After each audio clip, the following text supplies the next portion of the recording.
Good evening and welcome to the Business Day. I'm Andrea Chisholm.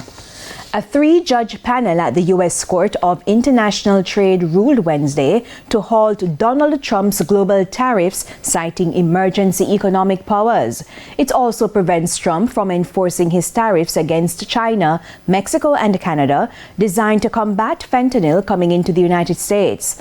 The order halts Trump's 30% tariffs on China, the 25% on some goods imported from Mexico and Canada, and the 10% universal tariffs on most goods coming into the United States. It does not, however, affect the 25% tariffs on vehicles, auto parts, steel or aluminum, which were subject to Section 232 of the Trade Expansion Act, a different law than the one Trump cited for his broader trade actions. The JSE index declined by 569 points today, while the junior market index fell by 26 points. The winners include ISP Finance Services, Jetcon Corporation, First Rock Real Estate Investments US dollar shares, Cygnus Real Estate Finance US dollar shares, and Caribbean Producers Jamaica.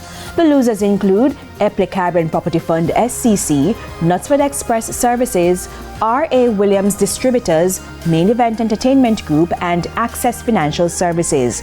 27 stocks traded firm.